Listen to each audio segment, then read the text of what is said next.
Tuhan bersamamu dan bersama rohmu. Inilah Injil suci menurut Matius. Dimuliakanlah Tuhan. Kemudian pergilah orang-orang Farisi, mereka berunding bagaimana mereka dapat menjerat Yesus dengan suatu pertanyaan. Mereka menyuruh murid-murid mereka bersama-sama Herodian bertanya kepadanya, "Guru, kami tahu engkau adalah seorang yang jujur dan dengan jujur mengajar jalan Allah dan engkau tidak takut kepada siapapun juga, sebab engkau tidak mencari muka.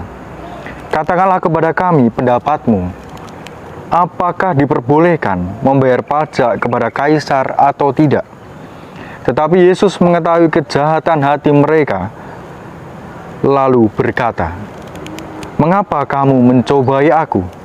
Hai orang-orang munafik, tunjukkanlah kepadaku mata uang untuk pajak itu." Mereka membawa suatu dinar kepadanya. Maka ia bertanya kepada mereka, "Gambar dan tulisan siapakah ini?" Jawab mereka, "Gambar dan tulisan Kaisar." Lalu kata Yesus kepada mereka, "Berikanlah kepada Kaisar apa yang wajib kamu berikan kepada Kaisar, dan kepada Allah yang wajib kamu berikan kepada Allah." Mendengar itu heranlah mereka dan meninggalkan Yesus lalu pergi. Demikianlah sabda Tuhan. Terpujilah Kristus. Sobat misioner yang dikasihi Tuhan, hari ini kita patut bersyukur dan berbangga bahwa Indonesia telah merdeka dan merayakan hari kemerdekaannya yang ke-77. Setiap memasuki awal Agustus tentu kita melihat banyak sekali ornamen-ornamen kemerdekaan. Ya, paling tidak kita bisa melihat banyak bendera ya. Misalkan ini kita melihat ada bendera Republik Indonesia, merah putih. Di mana-mana ya, di sepanjang jalan ya, di kampung-kampung, di kota-kota, semua memasang bendera kemerdekaan Republik Indonesia, bendera merah putih. Mau apa dengan banyak ornamen ini? Atau hanya sekedar ornamen biasa atau atribut yang setiap tahun kita pasang? Tentu tidak. Ada sesuatu yang hendak disampaikan melalui bendera-bendera yang dipasang itu.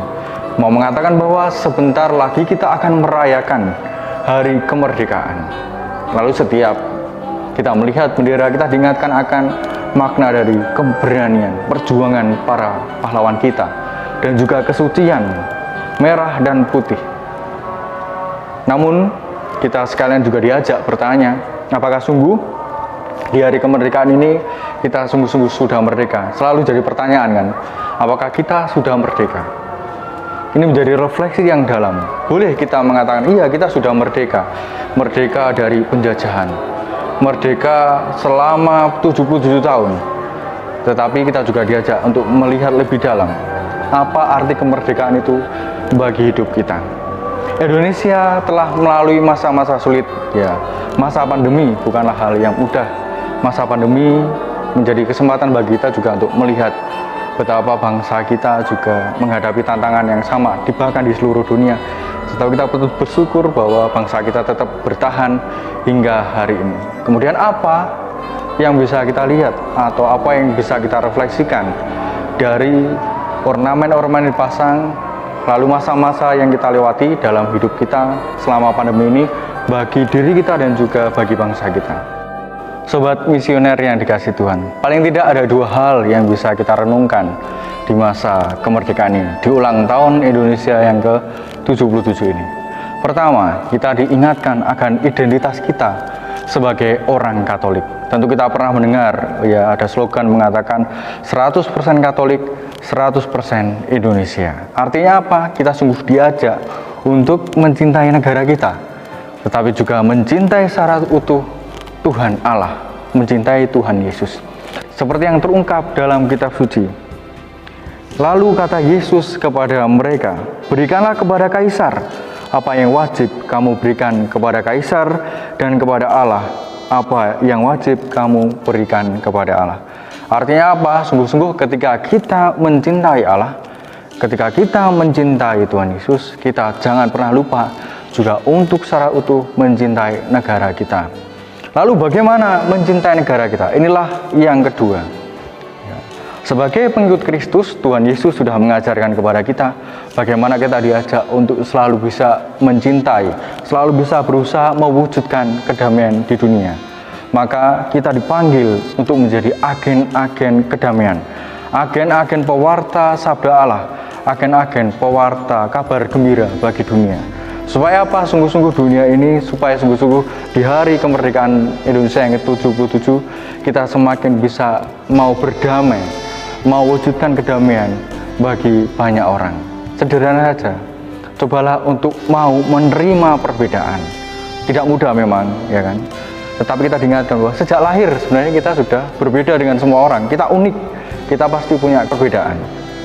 Nah, inilah yang harus kita perjuangkan. Paling tidak kita berusaha untuk menerima perbedaan itu. Di tengah kita bisa menerima perbedaan, kita juga berusaha untuk mau mencintai siapapun, ya, tanpa memandang dia siapa, agamanya apa, latar belakangnya apa. Tidak, kita diajak untuk sungguh-sungguh mencintai seperti Yesus.